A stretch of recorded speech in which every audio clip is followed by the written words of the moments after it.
If he also let this cat out, we'll still lock him up at night because other bastards will still attack him. So, puss. Whiskers, come on, there you come. There you go. Come on. You gotta get squished. Come on, there you come. That's a good kitty. Hey? Give us a look at your wound there. Look at that, all nice and healed and grown back. Wouldn't even know it had a wound there. Looking much better. Puss. There you go. Healed up quite well. About halfway the length it should be, so it's got a little bit to go yet for that hair to grow back. Not sore though anymore. There's no pain there now. Completely healed up. You good cat. Another reason why I'm in the daytime making YouTube videos and not at work anymore, you may notice, because I'm on a bit of an afternoon shift now, working from 4 till 11:30 at night, which is not too bad. Just doing cleaning. Yeah. Can't go into too much details about the place I work at, but just say it's just, yeah, it's not doing good. People are leaving and bullying. Yeah, I won't go into too much details, but it looks like I'm gonna probably be a full-time cleaner now. The work's okay. It's not too bad.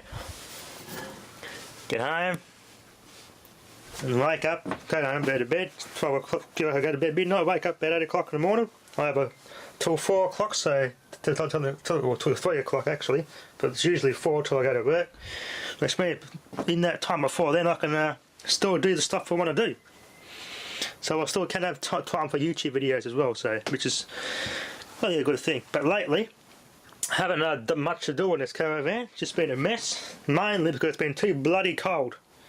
Just been sitting inside and keeping warm. I bought the part from the Ariston dishwasher about 2 weeks ago, but for some bloody reason they mustn't have shipped it, because I got the receipt when I bought the part off that Big Warehouse Spares website. I got the receipt and the invoice and everything, like I actually did buy it, but I didn't get information. I gave them the right address, everything was correct, all my details are correct, but they didn't get an email or any information back off them saying that they actually shipped the part out. So I don't know what's going on there. I paid bloody $180 a switch. I gave them the right details and everything, and they should have sent me an email shipping it out, and I should have got the part by now, but they mustn't have bloody sent it. I'm not happy about that, so I'm gonna have to. There's no yeah, I have to way I can trace it back from any other way. So I have to try and look on the website again, try and go through my history and see if what actually happened. Because I'm pretty damn sure I should have bloody sent it. Everything was correct. They would have told me if they sent it, but I didn't get an email saying that they actually shipped it. So I don't know what the hell's going on there. I'm not happy about that. This just needs a timer and it's good to go. So I put some rust converter on this and polished all that up. Rust converter on that, killed the rust off that, and just put some appliance white paint on it to get that all cleaned up. So that is quite a good dishwasher. You're ashamed to throw it out. Another bloody problem I'm having with bloody Google. I've had this for a while now. Ever since Google changed their bloody payment system to electronic funds transfer, this has been they've had this problem since I think it was December last year.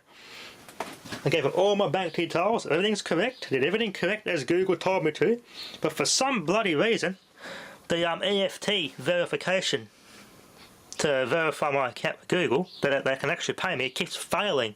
I give them all the right details, and for some reason the challenge deposit keeps getting declined by my bank. It's just bloody stupid. All the banks, Commonwealth, which I'm with, NAB, Westpac, all those, as far as I've read, they all work with Google.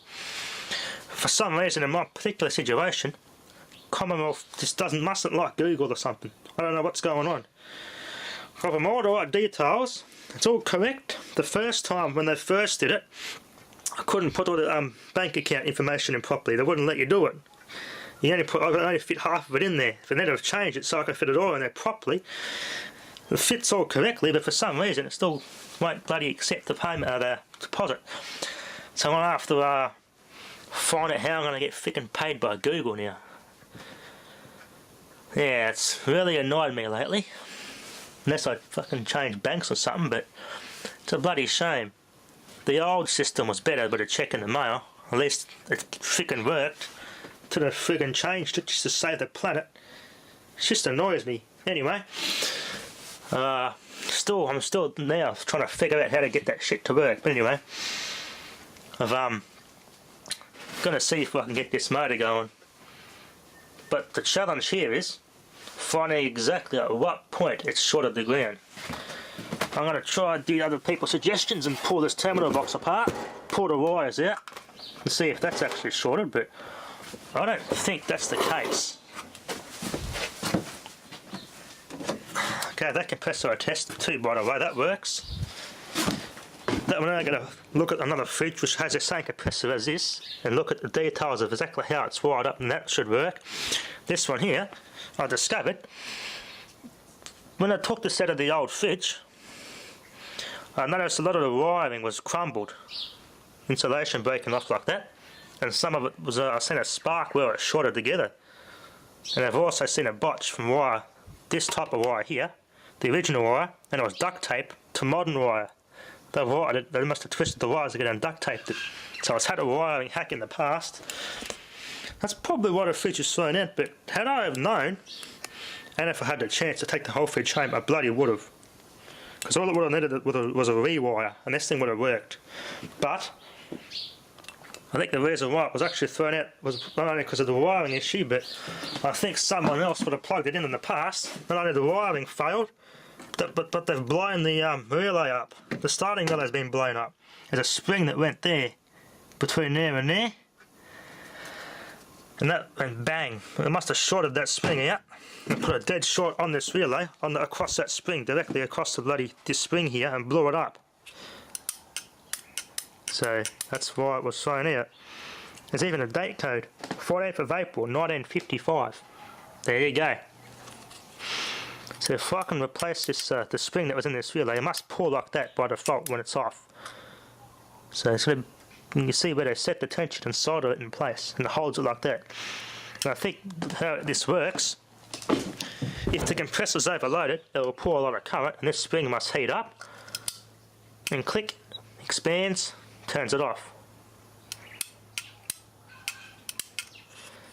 So if it's like that by default, it will start, and maybe bang, get hot and go back to normal, and it's running.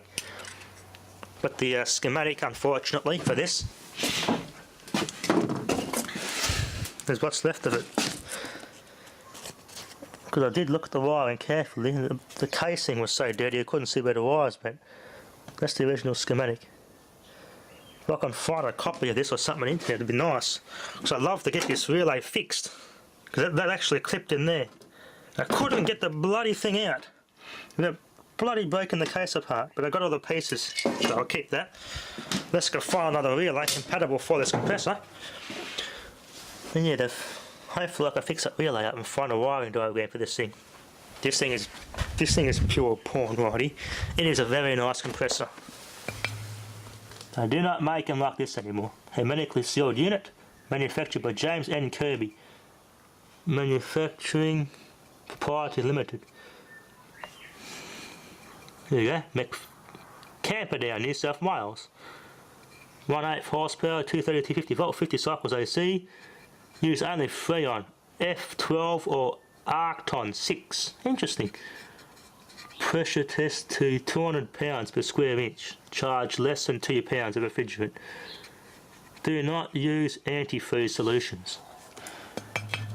Here's a nice compressor that's sealed along this line here, right along there.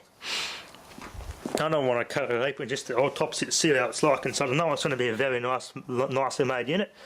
That's where I charge it from. It's the same valve on this later Kirby compressor from the 70s. There's a little thing that goes over the top. And on the end of your charging valve, you undo it and undoes this, and it seals around here and charges it that way. Then you do it back up, unclip it, and it's done. That's the Tecumseh version. The same compressor, but later production. So it's still a Kirby compressor, but it's a successor to this version of Kirby compressor from 1955. I left those clamped and crimped down tight, so I want to get the moisture in there. See, originally would have had hoses screwed on there, but they've converted it to a pipe. Yeah, that is a very nice compressor. It's definitely worth holding on to. If I had the chance and had the room, yeah, I would have taken the whole damn fridge and rewired it. Yeah, there are people say they do use a lot of energy, but they just don't make them like that anymore. That's even probably better built than that one, which is a 60s GE pancake compressor. Still a very nice compressor. It's got the charging valve on it too, line tap, which are not available in Australia. Anyway, that's just what's been happening. A few things I've got to do, see if I can fix that motor. But lately it's been too cold. Anyway, that's enough for now. Thanks for watching.